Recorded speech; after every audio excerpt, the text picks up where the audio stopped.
manic predatory dream girl.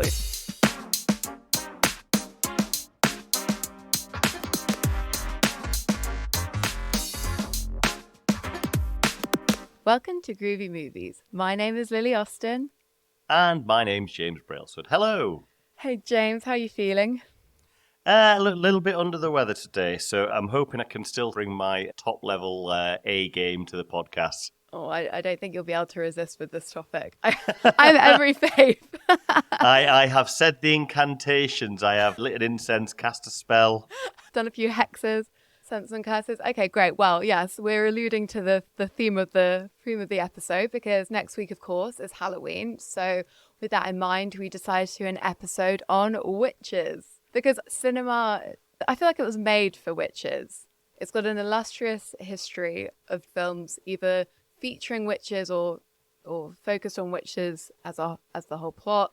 And so, I mean, it's a rich theme for us to discuss. So what's the appeal of this kind of movie for you, Lily? Because, I mean, I never really watched these films when I was younger, this type of film. I would say that, like, my kind of thing that I was into was more science fiction and Star Wars. So what was the appeal of these kind of movies for you when you were growing up? Probably because I think there aren't that many movies where women are both feared but also revered. This is interesting because like for me that feels very, very nuanced and like rounded, whereas for me it was easy. Like I wanted to be Luke Skywalker blowing up the baddies. Yeah, but that's the same thing. I mean, I'm giving it this like quasi intellectual perspective. Yeah, but basically it's the same thing. We wanted to be like, I wanted to be these witches. I wanted, like, it's just the same as being an action character, I guess. It's like having powers that you wish you had, but you sort of think you do have. Yeah. And also having the agency to do what you want with them. I guess that's it. So it's just a very satisfying and comforting, like, escapist fantasy. Yeah, exactly. And I guess I don't know what you think, but I guess all escapist fantasy, it's escapist, but it's also hinged on the appeal of something that you might be able to be. It's relating to something. There's something that's relatable to it that you can almost imagine yourself in that situation. Yeah, right, I see. I guess so. I don't know. I mean, it must be the same as why everyone's obsessed with Harry Potter. Something about that, like the comforting familiarity of a boarding school, or like an aspiration of something familiar like that. But then also with magic, it's also with a supernatural twist. Yeah. So of the films we watched, have you seen them all before? No, I hadn't seen The Witches of Eastwick before. Right.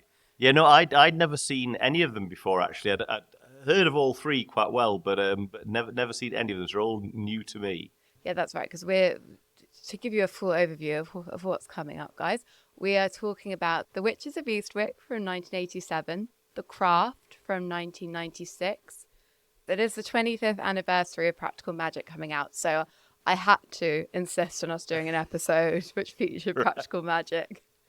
Right, I see. This is a bit like my trying to shoehorn a Nolan in here. This is a personal favourite. Yeah, exactly. I actually can't believe we haven't talked about it before. Okay. But to give I wanted to fully immerse us in the cinematic history of witches. Well, okay. I say fully. I will definitely be missing a few things, so please don't come for me if I've missed out anything crucial. But come for us. Just get in touch. Do come for us. We love it. But I just really wanted to like trace witches through cinema because it's an interesting history when you think about feminism and how women are represented in film, and lots of issues around that because it basically tracks with it. So, I mean, you look back to Snow White in 1937. This is like a classic film which depicts the fear of aging women, right? There are evil sorcerers and witches in this film whose main plight is main bugbear is the fact that there's a younger, hotter woman than them, despite the fact that they're very powerful and have a lot more going for them than this like idiot that is Snow White. I'd never thought of it like this before, but yeah. Point. And then you move on to The Wizard of Oz. We've got good witches and bad witches. And the bad witch in that, she's pissed off because her sister has been killed by a house falling on her. Seems fair enough. seems very fair enough. And yet, because she's so angry, she is to be feared. So the angry woman trope. I mean, doesn't all the Wicked Witch of the West want? She just wants her dead sister's shoes that Dorothy caused the death of. Isn't that right? Yeah, that's right. Yeah. Doesn't seem an unreasonable request. Anyway, sorry. No, exactly. Exactly, James. And then we fast forward to 1964 and Bewitched, the TV series that perfectly coincides with second wave feminism. Okay. And in this film, we get to see a witch doing good work and pretty empowered. Okay, she is ultimately a white middle-class housewife. I was about to say, my memory of it vaguely is that she's like a suburban American housewife who can wiggle her nose and do magic tricks. Yes. So it's definitely baby steps, but but the show does show her as a fairly empowered woman who is using her magic to kind of move herself forward, and the relationship between her and her husband shows that they're pretty equal. So it's not a perfect depiction of womanhood, and not the wokest, I guess, but it's in the right direction. Okay, and I guess it's maybe trying to make witchcraft more relatable, more modernize it by essentially making it an every woman type character. Yeah, I think so, and I think in putting it in quite a normal context, rather like the fantasy being quite minimal and tied into the domestic sphere. Yeah, like, ooh, I could do with one of them magic tricks to get all the dishes done after. I think by doing that, we get a little bit more of a portrayal of magic as being something connected with women having power. And I think that is what women find quite compelling about the whole concept of witches, when it's reframed not as a thing that shows women are scary and to be feared and have to be controlled, but as having something special power that should be celebrated. Okay. So then I wanted to move on to the 1970s, because this is an interesting time for film during the blaxploitation era. And during that time, we get to see a rise in black witches on screen. Whereas before, in all those films I've listed, and most of the major films about witches that follow, there's very rarely a representation of black witches. But within the blaxploitation genre, there is a bit more of that. Very few films, even at this point, just about black witches. That's still quite rare. But in films like Scream, Blackula, Scream, you get to see Pam Grier as a witch who... Oh, great. Yeah. And she's amazing at it. And she isn't just doing bad magic. In much earlier portrayals of black witches in like the 1930s, it's a portrayal of voodoo and hoodoo where the women are doing kind of evil, and it's like examples of vengefulness. Whereas in these blaxploitation films, there are more complex portrayals going on. These women aren't just doing evil; they're often like good, and harnessing magic to do good or to resolve something that is going on in the narrative. So things get a little bit more interesting and more complex, basically. And the other really interesting film from the blaxploitation era was The Wiz. The all-black retelling of the Wizard of Oz story with Michael Jackson as the Scarecrow. Yes, exactly, which we are definitely going to do an episode on at some point. James has been nagging me about that for a while. Don't worry, I haven't forgotten. If we're doing The Wiz, then we're doing one from the heart. That's all I'm saying. Oh, but I mean, both, definitely both. But yeah, but The Wiz, it's an interesting one. I think it's definitely worth a watch if you're interested, particularly in the portrayal of black witches, because there are 3 witches in this film, and they kind of track with problematic depictions of black women in cinema. Yeah, I mean, and The Wiz is certainly a very interesting film. It was, I think, Motown Records' first and only attempt at making feature films. So then we move forward to the 90s. Drum roll, please. The 90s, because as with pretty much every genre in film, the cinemas, I would argue, is the strongest, or maybe not strongest, but most prolific, I guess I should say. And that's kind of where we're landed with these films. Okay, so The Witches of Eastwick is 1987. So again, I'm pushing my definition of the 90s. Yeah, but you know, close enough. Yeah, but the size of the films that we're talking about, I of course have to give a shout out to The Witches, 1990, Angelica Houston at her most scary, and then Hocus Pocus in 1993. Both of these films portray witches as evil scary to differing degrees. Obviously in Hocus Pocus they are played for laughs, but it's interesting when you look at these films, especially I think Hocus Pocus, because in it we've got Bette Midler, Sarah Jessica Parker, and Kathy Najimy playing different archetypes of what is wrong with women. So Bette Midler's character is very scheming and controlling, bossy. Sarah Jessica Parker is the young, stupid seductress, and then Kathy Najimy's character is crazy and a bit of a weirdo. It's like this film perfectly encompasses these three different ways women are kind of criticized and told that they shouldn't be, and we should fear women being this way. Right. Yeah, I'd never. Again. I've watched a bit of Hocus Pocus because I was intrigued by Hocus Pocus 2, and I definitely hadn't come close to that kind of reading on it. But you're absolutely right. Yeah, it makes sense. Yeah. So I think that brings us to the films we're going to talk about, because I would argue in each of these three films there is a little bit more of a nuanced, interesting portrayal of witches. They are not just out and out evil. There's a bit more complexity there to differing degrees, but I'm very interested to hear what you think, James. So shall we start with The Witches of Eastwick? Oh, yeah. I mean, I'd not seen any of these three films, and I would say out of the three that we watched, this was the one I was probably most interested in watching. I didn't really know much about it, but it's one that gets mentioned when we look back at like the golden age of 70s, 80s, big blockbuster filmmaking from Hollywood. This is one of those kind of ones that it's not really an action movie, it's not really a horror movie, it's just a piece of entertainment, let's say, like a big budget Hollywood confection. So this was the one that I was certainly most intrigued to see, because I didn't quite know what to expect from it, whereas I had more preconceptions about the craft and practical magic. And from the get-go, from the first few shots, I just thought, oh, this seems promising. Like it's always good when from the first few shots you get into a film, and so I was interested, like, who's directed this, and also it looks beautiful. Who shot this? And so it was shot by Vilmos Zsigmond, who's one of the greatest American cinematographers ever to have lived. Oh wow! He's a master, and I was fortunate enough actually. In 2003, I was taught by him for 2 weeks in a Budapest cinematography masterclass where a bunch of us got sent over. So, like, I've had the pleasure to be taught by him, so I've paid particular attention to his work. Won the Oscar for Close Encounters of the Third Kind. Oh, so this is very much, this is him at the height of his powers, both as far as like it's the mid to late 80s. He's done loads of good work in the 70s. So, he doesn't get questioned. He gets to work on the top projects. And then it's directed by George Miller, who I had no idea he did this. I know him as the guy who did all of the Mad Max films from the very first one in the 70s. He'd done both Happy Feet's animated films, and he did Mad Max Fury Road. And he's also slotted this in the middle of this oeuvre. I love that.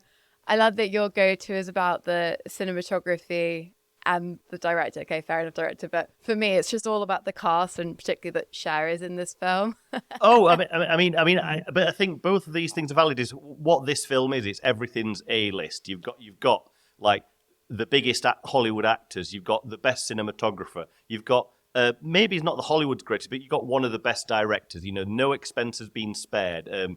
The cast is incredible. Absolutely, it's on every level of the production. I guess just because where I come from, like I'm a director, cinematography nerd, so I latch onto those things. But the rest of the production is similarly top tier. Yeah. So Jack Nicholson plays Daryl Van Horn. Cher, Susan Sarandon, and Michelle Pfeiffer play three single women who are very good friends and are equally unhappy with their lives in the kind of small town of Eastwick. So they wish for a man to come to kind of save them from the boredom and dissatisfaction they have with their lives. And so Jack Nicholson as Daryl Van Horn hears their call. This man appears the next day who they all across the board, all three of them find him a bit weird, but they also all are seduced by him and end up forming a kind of coven together with him where he helps them to discover that they've got these magic powers. They all make a deal with the devil, don't they? Like he's their muse. Yeah, he's basically the devil. Yeah. Is the strong suggestion. And Yeah. yeah, they make a deal with devil to kind of become empowered women, which is, it seems very much tied in with their sexuality and how kind of repressed or like inactive their sex lives are at that Yeah. time, because that seems to be a very important element of it. It makes me realize I don't watch these kind of films that often these days, but Yeah. I loved it. It makes me realize I don't watch these kind of films that often these days. What was interesting for me as well, thinking, oh God, I certainly don't watch many performances from Jack Nicholson from this era. You know, like I've seen a lot of his earlier stuff, like Easy Rider, and then in the 70s, and then I'm thinking I go up to like The Shining, and then I've seen him in Batman, which is 88, so this is the year after that. Right. And that's kind of about it for just Jack Nicholson general performances. But watching him in this, it is like, because I didn't know anything about the background, I was like, okay, is this an original screenplay? Because this feels like it was written 100% for Jack Nicholson to play that character. But then reading into it is based on a book. But certainly, Yeah, by John you know, Updike. yeah, and it just does the character. It's just essentially how you imagine Jack Nicholson might be as a real person. It's you could imagine that for some of the scenes he's just come in from a night out of partying and they've gone right then Jack and action, which I'm sure that's the entire point. Yeah, and interestingly, George Miller didn't want Jack Nicholson for the part. He wanted Bill Murray originally. But then I think there was some kind of diary clash or something, and Bill Murray couldn't do it, and the producers were very keen for Jack Nicholson to come on. Similarly, George Miller really didn't want Cher. In fact, apparently he phoned her up and told her that he didn't find her sexy, he didn't like her hair, she was too old to play the part. She was Ouch. the old age of 40, and Cher basically was like, well, fuck you, I've got an Oscar. So he I'm just speaks to Cher's incredible character, because I would have been like, I'm never going to work with this man, what an arsehole. But she didn't let that bother her. Weirdly, actually, Susan Sarandon was meant to play Cher's part. Yes, but they Cher swapped that around, said didn't she they? only wanted to play the part that Susan Sarandon had been picked for. So the producers didn't tell Susan this. She arrived on set to learn that she wasn't playing the part she had wanted. Which is shocking. So there were 2 up weeks. on set. Yeah, so there were 2 weeks when Cher and Susan Sarandon didn't speak to each other. But then eventually they finally did, because but everyone was having grievances with the producers, realized kind of what had happened and how it was nothing to do with the two of them. And then the three of them became thick as thieves throughout filming. And apparently Jack Nicholson was like in their corner the whole time. So it's a juicy behind the scenes story to the filming of this film. Yeah, I mean, it sounded as well, when I saw it was a Gruber's Peters production, I was like, oh my God. So I'm not even surprised they had issues with the producers. Like John Peters is a notorious producer in Hollywood with some very eccentric views and thoughts on feature film production. Oh, really? Well, yeah, I listened to an interview with George Miller where he said he like many times wanted to leave the film. He was like so angry and upset with how they were handling it. And it was Jack Nicholson the whole time supporting him, saying, no, look at the rushes. We've got great stuff. Don't give up on this. You're doing great work. Yeah, because like watching Jack Nicholson, this is clearly... This is post The Shining, where everyone wants Jack Nicholson to do a Shining on their film, where it's this big operatic, over-the-top, bombastic performance. Whereas, you know, like with The Shining, it worked its way up to there. You know, in the film, you kind of get to that point. Whereas here, it's just like the word that came to my mind. It's a word that seems to be quite popular with the younger folk these days. It's like he's a bit extra, especially the first few scenes. It's like fucking hell. He's a bit extra. There's a lot of Jack Nicholson like full on here. Yeah, I completely agree. I mean, he's very funny. This has been described as a horror comedy, this film, which I guess kind of makes sense. And and Jack Nicholson is very funny. That scene where he languishes on the bed. On the bed. And he's kind of laying his whole body out in this very sexy manner, like he's really feeling himself, but he's in these pajamas, and it's Jack Nicholson. And I loved when he took his dressing gown off, and he had the very high waisted trousers. Like, oh right, that's very flattering for the fuller figure of a middle aged man. Must remember to get some of those from capsule wardrobe. Yeah, exactly. Yeah, so it's enjoyable to watch, but you're absolutely right. It's big from the beginning. There's no build up to it. which I did I find a bit confusing, actually, I think. yeah. It's just very of its time, right? It really reminded me of Death Becomes Her tonally.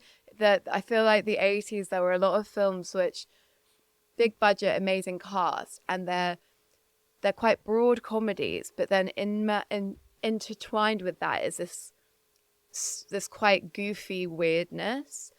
And also Yeah, a yeah. very strong sexual element. Like a lot of the comedy, a lot of the dialogue is about sex, and Yeah. and you just don't see that these days. That's quite a specific mix that was, I feel, very prevalent in the kind of late 80s, but then it's since then it's just that's faded away. That I feel like you can really locate it in that particular era. Yeah, no. I was having similar thoughts watching this. It reminded me that this is the kind of film that Hollywood used to do a lot of that we don't see anymore. That it was clearly a big budget production and everything about it is like top quality, but it's not an action film. It's not it's not an extreme horror film. Yeah, It's a bit of it's a Hollywood confection. It's an entertaining, funny, witchy, spooky, scary but adult kind of dark comedy. And I just thought, oh yeah, I haven't really seen, like I say, lots of sexy, suggestive stuff all the way through it, which you can't imagine would land these days, let alone be made. I think it would land. I just don't think it's ever being made. I feel like people would, because it's happening on TV all the time. That, Sure, like, yeah. it's just that cinema, like big production companies, are too scared of doing something that won't appeal to the whole family. But I think, yeah, it's funny because like it's called The Witches of Eastwick, but it's really about it's as much Jack Nicholson's film as it is the three of theirs. In fact, I mean, the poster speaks to that. The poster has Jack Nicholson behind them, almost like a master puppeteer, and that's Yeah. kind of that's the whole the narrative that you're getting from the film, which I have to say I found quite jarring because I just didn't know what that element of the film at all. I didn't know Jack Nicholson was in the film. I just knew that Oh, did Cher you and not? Susan Sarandon were in it. Oh, right, because I'd seen the poster, so I knew he was in it. Right. And I imagine, and I just guessed, well, he's clearly going to be the devil, isn't he? Because just look at Jack Nicholson, for God's sake, in that period, he's absolutely the devil. Yeah, and I think I'm so informed by practical magic in my understanding of witches that the idea that it would be a film about three women wishing for a man, then the man controlling them, and then Yeah. ultimately them still wanting him in their lives is kind of where we end up. It's like a very heteronormative film, and it definitely, I don't know, it doesn't, it's an odd one. It's an odd combination because they do become emancipated, right, sexually, and they're obviously having a good time with their kind of their poly. What would you call it? I don't know what it is. Yeah, I was like, oh God, it's not a thruple, is it? Because quadruple? Yeah. I mean, it was very Mormon. It's giving Yeah. Mormon vibes. 3 wives, sister wives. Like the thing I think watching this, because when the first part of the film, I couldn't quite get the tone. I was like, how much is this a comedy and how much is this a serious? Should we be worried about it? And it's kind of somewhere in between. And the first few scenes with Jack Nicholson, I found him quite unappealing. And I thought, Very if he's going to be unappealing. if he's going to be like this for the whole film, I'm not going to really enjoy this. But very quickly, he became more nuanced. I really loved when he stopped being like this kind of buffoonish, unlikable character to kind of doing the deal with the devil, kind of real, kind of powerful seduction mode. He just changed the tone of the film a little bit. But what I slowly started to pick up on was the tone of this film. It's like a fairy tale somehow. It's got a mythological quality to it. Because to begin with, you're like, oh yeah, none of this feels quite real. Like, I don't believe these are real people. But then you realize the whole thing's like you don't just conjure someone from nowhere who turns out to be the devil. The whole thing's got this like dreamlike, almost like everybody's an archetype to some degree. And I really got into that. Once I realized that was what's going on, that don't worry about this. What we're watching isn't trying to be reality. It is some kind of fairy story for adults. And that's very Death Becomes Her, and it's also very Ghostbusters. Yeah. You know, like all these films have this comedy, supernatural, action genre, these tropes going on, and in all of them, it only works because it's within a world that isn't really our world. Yeah. It's not naturalistic, but but it's done in a way that's quite inviting and fun to watch. And you're like, it all makes sense within that world. So that's not a Yeah, problem, it's not trying to absolutely. be realistic, obviously. Yeah, you're Yeah. right. That I think because it reminded me of those other films, I was quite happy being in that. And I Yeah, I and I did. loved I did. everything at that mansion. I liked the scene with the tennis, them playing tennis back and Oh, it's forth and getting jealous, and then them all ending up together in the pool together. yeah, and it's got some beautiful late 80s visual effects that aren't CGI, so they're almost more impressive when you think, oh, right, I don't know how quite they did that, but it wasn't just let's throw a computer at it. But for me, that was when it started to I started to lose a bit of interest. Was that final third? I think with all three of these films, there's an element of I'm not quite sure what's going on. They can That's suddenly be so a little bit true. convoluted. So I Yeah. agree with you. This was him, but I just kind of got that generally because it felt like there were lots of conversations what I was missing out on that I wasn't seeing. But um, Yeah. but Yeah. I just kind of I was enjoying being in the world. Like you say, this kind of kind of slightly Ghostbusters heightened fantasy world. But another thing to mention as well, talking about everything being top quality A-list. Also, John Williams doing the score. I was like totally into all the score for it, as all the Yeah, I soundtrack. I saw mean, that. Yeah, it's a funny one. I was left feeling very mixed about it because I was so into it to begin with. The scene of the three women together having drinks at one of their house and sharing, like, come on, girls, let's live our lives. I was like, yes, I love to see this. This is great. And I like witches and female friendship. These two things go hand in hand. So I'm clearly, into that. yeah. But I mean, hey, they're very much on that path towards the end because they bandied together to handle Yeah. what needs to be handled. But yeah, I don't know. You've nailed it. Actually, it's just that there seem to be a lot of missing pieces, and I was just trying to figure everything out. It wasn't super clear cut what everything meant. I mean, the very fact they never even acknowledge that they are witches, and that's a choice. That's fine in a way, but there was a lot of that, right? And it's not Yeah, like it's the kind of film that's it's not like, this is a movie all about symbolism and we've got to figure out for ourselves. I don't think that's what the vibe is. So but I almost kind of like part of me was like, oh god, we've not had the thing where they realise they're witches. You don't get bogged down dramatically with the let's have the conversation where they go, we're witches, really? Blah, blah, blah. It's kind of we're just that's kind of true. getting on with the story. And I did actually notice that with all three of these films, really, we don't have a hey, we're witches, or like OMG, can you believe these things? There's a lot of just getting on with the witchy stuff, which I suspect if that's what you've turned up for, that's probably quite satisfying. The very first sequence of the film is them realizing that they thought things and they happened, and so we're very quickly getting on with the story. Yeah. See, because I mean, it's interesting that film. There are repeated plot points of sexual harassment for the women in this film. But it's kind of weird how we start with that, and in some sense, it feels like we're on quite a feminist journey in this film. But then it goes completely off piece with their relationship with Jack Nicholson. Yeah, exactly. Jack Nicholson also sexually harasses them. I mean, I thought initially when he first showed him, he was like, he's almost like a manic pixie dream girl, but the male version, like manic pixie.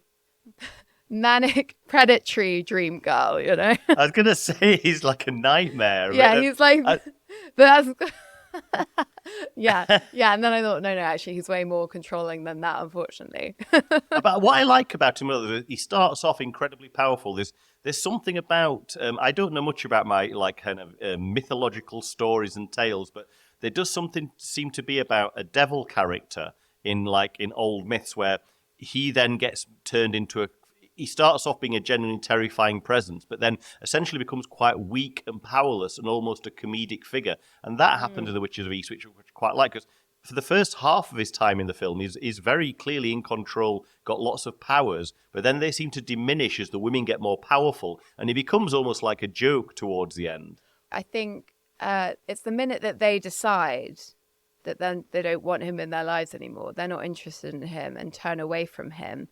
That is when he starts to become he's clearly losing his power, which is why he's getting so manic and does really dark things, which only in turn makes it worse for him. So I think actually, like, as we're talking about it, there's something interesting in that, and the idea that the devil or like anything evil, it's like it's only got power if you let it have power, and all you have to do is turn away, and then it won't. Yeah, or, which it seems that that's what was happening there again, without it being overly discussed or signposted, which I quite liked. But the thing is, I'm only really getting to that by talking to you about it right now. And maybe that's often how it is with film. But during the film, I was just thinking, what's going on? This is a lot. But yeah. Once I took it more as like what we're watching here is like a bit of a mythological tale. It's a dark adult fairy tale of some description. Yeah.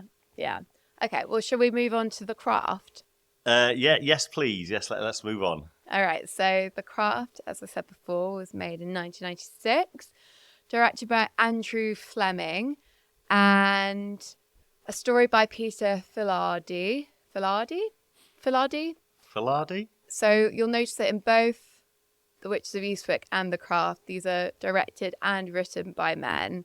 I just flagged this for when we move on to speaking about practical magic. Just a point to bear in mind. But let's discuss The Craft. So just to give you a little overview in case you haven't seen it, strongly recommend to watch.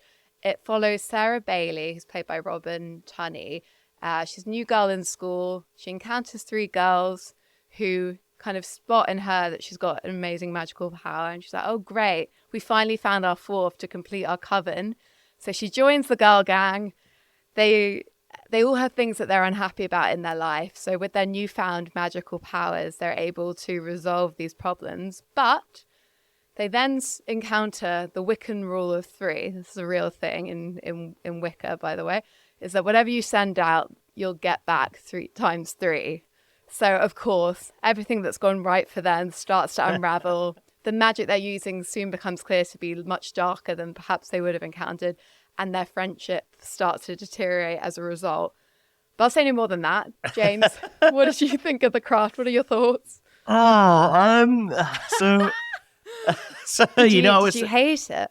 So, I do feel like this film particularly I'm not really its target audience. I don't think anyone made The Craft going, late 40s white male, this is for you. But I think there were some things that I could certainly appreciate. But yeah, I don't think I was its core demographic. But when the film came out, like, you would have been like kind of was at university? Yeah, so you would have been the right sort of target mark. Okay, I mean, I know it was actually explicitly targeted at teen girls, and this was an interesting time in Hollywood, because it was in this point in the kind of the mid 90s that Hollywood really realized that teen girls were an important demographic that they should be targeting explicitly. Films like Clueless and yeah, The Craft was like a huge hit. And one thing I noticed from this, actually, watching it now, is, oh God, yeah, all female central characters. The kind of the plots. It's the guys are in it, but they're very secondary. They're very kind of like they orbit around the main female gang, which even now it was notable. Just watching it now, that stood out. Yeah, and I think most people, even if they haven't seen The Craft, most women will have it as a visual reference, because it very much... It's like got a real emo goth look to it all, hasn't it?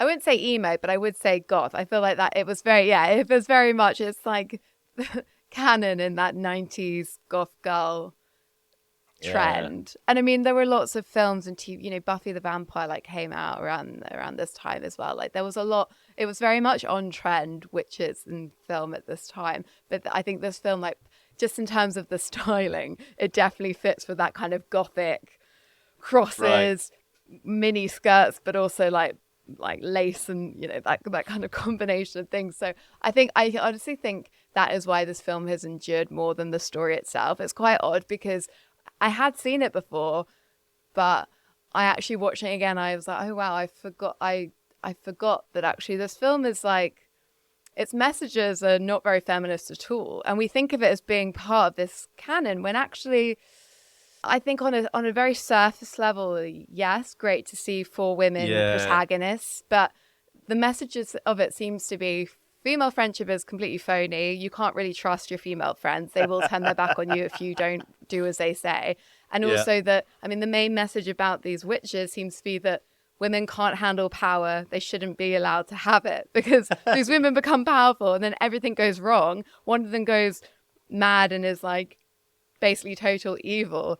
And then the others ultimately lose all of their power pretty much. I have to say, watching this, I just think it not very strong directing. Basically, I was looking at both the directors of the next two films. This is kind of the biggest film of either their careers, really. Like Andrew Fleming has subsequently gone on to direct other things, but possibly not something on this level. So I just think this is what happens, or for me anyway. Like The Witches of Eastwick is this kind of witchy, not too serious, but got an edge to it, entertainment, but done by A-listers. This is like, I think the script could have done with another draft and it would have been better. I think get a stronger director, because what I found was not helping me engage with the craft was just that I wasn't quite sure whose story we were telling. And I think that muddled things a bit, because I thought at first we were going to be following like Firuza Balk, Neve Campbell, and Rachel True's characters. I thought we were going to follow them discovering their witches and then discovering that there's a dark god that they can worship, to Mammon or something. But that's not the case. They're already witches, and so it's like, all right. So now we've got the new girl story, the new girl who's the innocent who comes into the gang. But it basically doesn't commit to like what I feel it should have done. It should have very much been the new girl story. It should have been her with discovering her nascent powers and being seduced by this appealing group of witches who we never really get to know that well. We only see them through like her eyes. So I don't know. I just felt like we split between the two, and I wasn't quite sure who we were following here or why. I actually, I felt like we were following Robin Tunney's character. She was definitely to me the protagonist, but I kind of see what you mean in that I don't think she was very well written. Like you don't really get a strong sense of her interior life, despite the fact that we know that we learn. It's weird, right? There's a bit where one of the girls goes, "Who's that?" and points at a picture, and she said, "Oh, that's my real mum." And I thought, "Real mum? Like, what fake mum do you have?" And then you learn just at this moment towards the end when something dramatic happens that she apparently has a stepmom, but we never met the stepmom. Yeah. So I think you're right. It's like things like that, right? Where you're like, there's a lot that's missing from the portrayal, but I think that's the problem with all of them. Like I wanted to mention kind of the representation of black witches in cinema, as absent as that pretty much is, because one of the interesting things about the craft is the fact that Rachel True is in it, and it's very unusual to see a black witch portrayed in general, but kind of on an even playing field as part of a group of white witches. That's unusual. But when you look into that a bit further, so originally the character she plays was meant to be white, and the storyline was that she was bulimic. So when they cast Rachel True, they changed the storyline to make it a story about race and her experiencing racism. And interestingly, Rachel True said in an interview that when she saw that the script had changed, she wondered if, she was like, do they think of blackness as a problem? And she then subsequently says that actually when I got older, I think now on reflection, it is very good that storyline was in there. But I kind of know exactly what she means, because the storyline is it's like very significant in that one scene, but then we kind of never really go there again with it. So it's not like proper. And also Rachel True is the only one of the four who we don't get any backstory at all. We don't meet her parents. We don't see her home life. Whereas none of them are very well drawn, but at least with Neve Campbell and Firuza Balk, you meet their mums and see them outside of school. Rachel True's character is so minimal. Yeah. And so there's a lot of that, right? Of like not fully fleshing out the characters and the story. And I think, and that's all I wanted to know. Like I wanted to get to know them more. Honestly, like the kind of the plot around Skeet Ulrich's character, the guy that Sarah Bailey like gets, like I don't care about that much. Like I'd rather have just it focused on their friendships. I really enjoyed Firuza Balk. I thought she had a great performance as Nancy. But I kind of missed there as well. I just felt that there was interesting scenes or things that weren't really developed, because she talks about this Mammon kind of, is it Mammon or deity that they worship, she just suddenly seems to turn full evil quite quickly. And I just felt like there was a whole bunch of drama there, and so do the two other members of the gang, Neve Campbell and Rachel True. Yeah. You know, they suddenly they were like witchy and interesting, but now they're just pure evil towards the end. And I didn't see that switch coming anywhere. And it was a jump, right? It was such a jump. Yeah, because actually, I mean, I'm being quite negative, but I love the first half of this film. Like, okay, I can understand why it doesn't appeal to you, but I love seeing these girls at high school in their cute outfits, like figuring out how to solve the problems in their lives and that all working. I mean, hilarious when Fruza Balk's character gets 175,000 from an insurance plan. Oh yeah, and that means they're able to buy this luxury flat, sky high luxury flat. I mean, but again, that was a little bit baffling because the solve to her problems is apparently getting money. But like, to me, the real issue in her life was that her mother was quite awful to her. There was it seemed to be quite an abusive home life. And okay, that could partly get solved by the spell bumping off her stepdad. But I'd have liked there to have been a bit more depth to it. It felt like with all of these issues, you're talking about things that they're real traumas, and the solves are so shallow. And then we just leave them, and it becomes about people, like magic itself, being evil and out of control. I just feel like that's just the sure hand of a director who's kind of got a firm grip of all these kind of potential themes. It just feels like there's no, I don't know, it's almost been a bit scared to develop them further. So you get a hint of them, but then they don't really go anywhere. Yeah. Apart from the evil magic witchiness. Because, I mean, it gets really, really dark towards the end. Like, really dark. Like, way darker than I remembered. And I was a bit freaked out by that. It felt totally that didn't quite make sense. Yeah, this film, I thought, whereas once I understood what was going on with the tone of Witches of Eastwick, it very clearly became apparent that there was a deliberate tone here. I think I found with the craft and practical magic, tonal shifts that were a bit jarring. I felt a bit yanked from one thing to the other. Yeah. Okay. Fair enough. So not your favorite witch film of the 90s. I think the problem is it's just like Spaces to you, perhaps just in general, just like school settings of teenagers like discussing their like. It's probably not my go-to sphere. I mean, it's not really mine either, I have to say. I'm not usually that into high school settings in general. But I don't know, aesthetically, it really did appeal to me. It's just that, and I like a witchy shop. I really enjoyed that. Oh yeah, good witchy shop in there. I mean, good witchy shop. Reminded me of the Love Witch, which also has a good witchy shop. Yeah, which we obviously we're going to have to reference at some point. But yeah, I can understand that. Okay, well, I'm a bit scared to move on, but should we get to practical magic?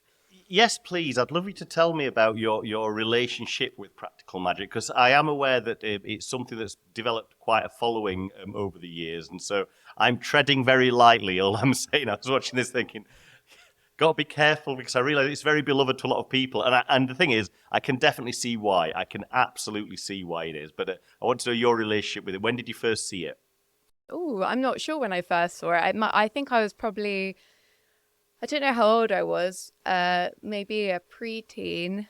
Definitely saw it on TV initially, and it became, in my household, a firm favourite. We had the soundtrack, and we would, because the amazing thing about the soundtrack was that already two of the songs on that album, A Case of You and Elvis's You're Always on My Mind, they were already part of our family's soundtrack to life.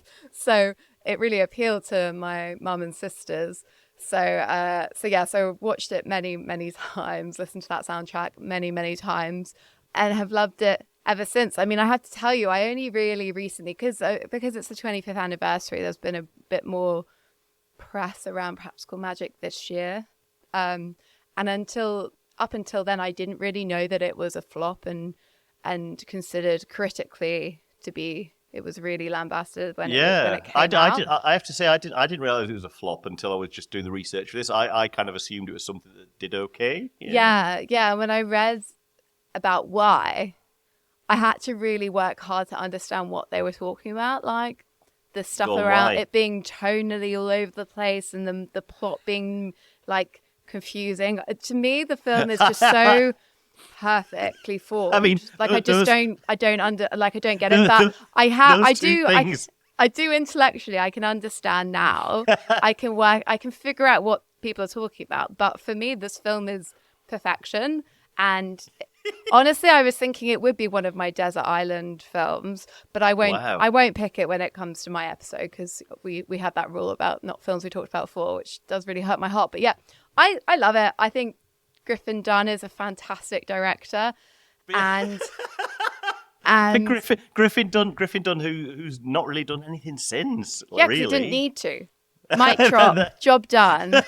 I've hit the peak. Why? Nothing will follow, so why bother? I've given the people what they want. I can just kick back and enjoy my luxurious lifestyle. This is the ultimate expression of my artistic soul. I've said all I need to say about the art and the practice of cinema. This is it. Game over. Griffin out. I take my hat off to him. Fair enough. And apparently, Bette Midler was so entranced with the kitchen that they use in the film that she got the production designer to build her a real life version of that kitchen in her house. No. Oh my God. I would do the same. If I could, I absolutely would. And so apparently, much like Griffin Dunn doesn't really direct anymore, apparently that production designer doesn't really production design anymore. She does interior designs. So. Oh my God. Yeah, well, quite right. I'll give a quick plot synopsis for those sad people listening who haven't watched it yet. But it's resolvable. You can watch this film right after you finish listening to that. It's going to be okay. So, Practical Magic follows Sandra Bullock and Nicole Kidman. They're the Owens sisters. Oh, Nicole Kidman in like the role that like very formative for me. I wish I would have. But anyway, so they are two sisters. They live in a house with their aunts, played by Stockard Channing and Diane Wiest. Also, great casting, by the way. Wow, such fucking good casting. Yeah, God, I'm very passionate. Anyway, and basically the deal with the Owens sisters, or the Owens women in the family, is that they are witches, and there is a curse within the family that goes back hundreds of years to a previous Owens woman who was avoided being burned at the stake for correctly being identified as a witch, and then is in exile on this island, the island that the film is actually set on, in kind of a mythic place somewhere in the kind of New England area, I guess. I don't actually know. Not important, but anyway. And she's waiting for her husband there whilst pregnant, and he never comes, or her boyfriend. And she's so angry and hurt by this that she casts a spell that she'll never fall in love again. And this kind of turns into a curse on the whole family, which is any man who falls in love with an Owens woman will die. So that is kind of... And I only fully appreciate this when I read the Wikipedia, because I do have to say I'm with the people who said kind of hard to follow the plot, but yeah. I mean, that is laid out in the first few minutes, so I know it is, but I was like, why are they now going away, and why have they got kids, and who's like? It's all. You're right. It is all there, Lily. I need it is all in the film. I just feel like I really had a bit of an F time putting it all together. Right. Yeah. So Sandra Bullock's Sally, she has an amazing natural gift. She's very, very good at magic. But she just wants to be normal. She's not interested in her witchy gifts. Whereas Nicole Kidman's Gillian, on the other hand, doesn't have much natural talent in this area and would love to have it. But she has other talents because she's very sexy. So it's okay. So as they get a little older, Gillian leaves to go pursue adventures and sex. And Sally stays around the town just trying to shake off the reputation that the Owens women have in that town, because they're quite openly derided and feared, despite the fact that their talents are used. Women come to them and pay for them to help them find love or do various things for them. So there's this interesting dynamic in the town of them being hated and feared and like mocked, but also respected and wanting their help and recognizing their power. But Sally is not interested. She just wants a normal life. And little does she know that the aunts decide to help her in that by casting a spell and getting her to fall in love with this like boring nice guy in the town. They have 2 children together. He then, of course, dies because of the curse. And I think that's interesting, right? The fact that the daughters... James is like, what the fuck? What am I? I'm in a... Sorry, everyone. Bear with me. The interesting thing, right? Those aunts know that there is this curse. I know that they argue about it, but they basically know. And yet they still cast a spell. I think for them, the most important thing is we need them to have babies. We need a couple more girls. We need more Owen sisters to strengthen the coven. And then after that... off he goes. Not important. I mean, it's amazing because this guy doesn't speak during his scenes in the film. Yeah, I was going to say, he's so unremarkable. I was going to say, he must be quite unremarkable, but if he doesn't have even a line to say, that'd be why, yeah. But I love that because it's so rare for women to be the leads in a film and the men to be so minor that some of them don't even have, even though he plays the husband and the father of their children. We literally never hear him speak. I just really enjoy that personally. I mean that's definitely something I noticed from both the craft and practical magic is that the male characters are very backgrounded compared to the female characters, which is is quite noticeable. So that's kind of the setup. I could go on, but I realise I might be dominating a bit. So James, tell me more about your misgivings. Well, or maybe start with what you liked. What do you like about the film? Anything? Oh, I mean, come on, the 2 central performances. I'm a huge Sandra Bullock fan for a start. I went to see Demolition Man twice in the 90s just because I thought she was so great in it. So, and she's great in this part, right? I really like seeing her as this character. Yeah. I mean, she's great. She's the relatable every person. So here's your Sandra Bullock as the relatable every person witch. I think she's great at it. I think she's got excellent chemistry with Nicole Kidman, who, very sexy witch type. I've not really seen many Nicole Kidman films. I guess Eyes Wide Shut, really. And that was made right after this, which I find quite fascinating. Yeah, Stanley must have watched Practical Magic because he watches everything, and there's no way he was casting without having watched everything she's been in. So yeah, but my issues with the Practical Magic are the same issues I have with the craft, which is I just think that. My personal view on the director Griffin Dunn, he's just not the strongest director. I think he can't handle the tonal shifts. I think the cinematography, we don't have somebody like Vilmos Zsigmond doing cinematography. So it's a beautiful film. What are you talking about? It's What's your issue with the cinematography? I'll fight you. Okay. I guess it's fine. It's just not excellent like Vilmos Zsigmond. But I love the light in the film. It looks so beautiful. It does. It's so witchy. They shot a lot of magic hour and all that stuff. But I'm not saying it's bad. I'm just saying it's not as good as it could be to satisfy someone like me who's not into that genre just as a standard. Right. Yeah. Fair enough. Like okay, fine. Like I can accept that. Get me Spielberg doing Practical Magic, and he'll have come in. He'll have evened out the tonal shifts. He'll have done a bit of work on the character. Give me this story, but set it in space, and I'll have no problem with it. It could be made just the same. I'm just. Yeah. Whereas practical astronauts. There we go. Whereas for me, space is such an unappealing context. Aesthetically, such an unappealing place to be setting that. Whereas this, being in a New England little town with this beautiful house and like confusing interiors. I mean, the house is so big, so many interesting rooms everywhere. It's like, how does this even work? But that's magic. That doesn't matter. That's magic. I just want to talk a bit more about what I mentioned before about this film as part of the queer canon. Because go on. The more I think about what it is I love so much about this film, because like I get the criticism, I do. There is this odd thing in the film where there are lots of moments that are a little confusing, and you don't even necessarily it's only me watching it a million times, so I know exactly the point where confusion may be caused, because I understand the whole story so well. There's that moment early on where Sandra Bullock's character is in depression, basically because her husband has died and she's spending all her time in bed, which, by the way, I really love seeing, because that's a rare thing to see in a film, and that like is very relatable, of course. Yeah. Like it's nice to see actual grieving, someone lying in a bed feeling sad for a while, so I was happy about that. But there's this odd bit where Gillian comes back, she senses her needing her, and she comes back and spends a few days, it seems like a few days in bed with her, chatting to her and being there for her.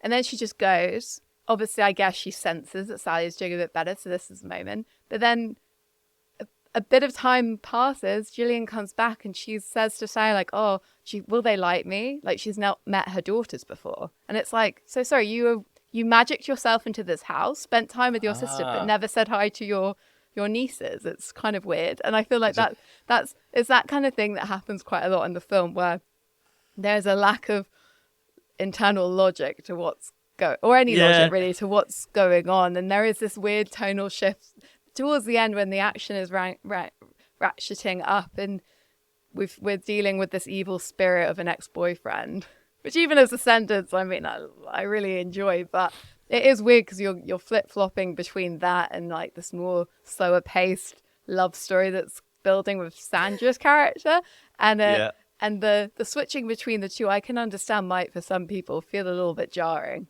For me, it's fine, but I can get it. Well, I get it. I imagine that's what makes it appealing to people who do like it, is that's all part of what's appealing about it, is that you do have all these different tonal shifts going on. That's part of its charm, isn't it? I honestly don't. It's more that I just don't even like clock it, because I'm enjoying everything else too much. I think, to be honest, this is a vibes film. This is very much a vibes film. The stuff with the ex and the new guy, no one gives a shit about. None of us care. No woman who watches this movie and loves it cares about the new guy in Sandra's life. There's this. What are you here for when you go see Practical Magic? What do you come to Practical Magic for? You come for the female relationships in this film, which is why it is part of the queer canon. Because, okay, there are a few things to point out. So Sally and Gillian, they're sisters, but the way that they are filmed a lot of the time, you would think that they are lovers. Yeah. You see them in bed together. They like nuzzle into each other's necks. There's like, their relationship is like very sapphic in the way it's filmed. And then alongside Sally and Gillian, it's the amazing aunts. It's Stockard Channing and Diane Weiss. Took me a moment to realize, it's Stockard Channing, as in Rizzo from Grease. Yeah, and they're so fantastic in this part. And there is a very strong argument among certain quarters of fans that the two aunts are not sisters, but are a couple. Yeah, it's a classic thing of like an old generation of quote unquote aunts. And there's this whole thing where Sally's whole character arc is about her wanting to be normal and not wanting to acknowledge this part of herself. So that really fits with a kind of queer, personal journey, right? And then when she finally admits that she is a witch, it's said that she's like finally come out. So there's definitely this like subtext of like, queer identity and finding oneself. And even just the very fact that the key part of the plot, the main narrative is around the fact that there's this curse on any man who falls in love with these women. It's like very anti-men. And the interesting thing is they might die. The risk to them is that they will die, these men. And that is obviously what women's biggest fear about men is in general. It's this fear of what they might do, of violence. And they're subjected to that in the film, or at least Nicole Kidman's character is. So there are these layers of subtext around the film. But mainly that all aside, God, I'm rambling quite a lot, but that all aside, the main thing is just seeing the aunts and Nicole and Sandra Bullock just like dancing around the kitchen, drinking tequila, having margaritas, them staying up late, eating chocolate. I think the thing that really appeals about this film is the fact that, unlike all these other films we've discussed and most films about witches, in this film, magic is absolutely not a bad thing. Magic is a good thing. It's a good force. And it also is something that is practiced by women who are completely emancipated. They do what they want. They stay up till midnight and dance around drinking margaritas. They eat chocolate for breakfast. They're completely free and there aren't men in their lives. So it definitely is like such a perfect queer film, and just a perfect film really for like any women, and I think that's why everyone loves it. Well, I got to be honest, I didn't realise that there was such a depth of thought around practical magic. So what do you so looking back on this I'm a bit embarrassed.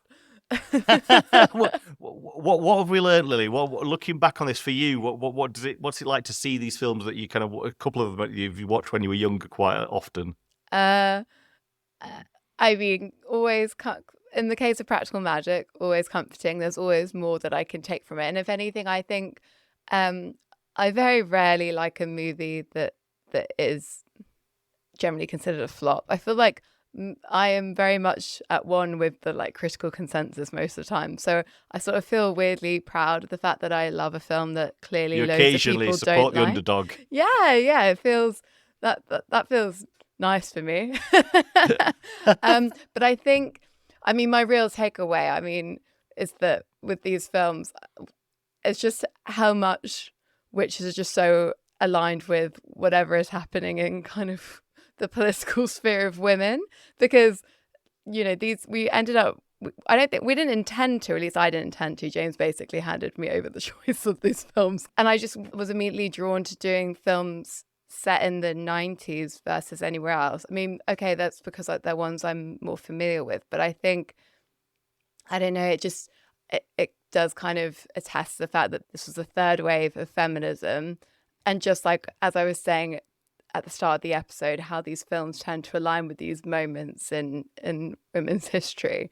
It's the same with these films in the 90s, right? That was like a very interesting time, or at least a more active time for feminism, and we got out of it some amazing witches movies, and I'm happy about that. And where do you see the future of witches in movies, Lily? Can you dare look into your crystal ball and see the future? Well, it's an interesting time right now because, well, in more recent times, because obviously we love The Love Witch, and that is an amazing movie, Incredible film in the subject.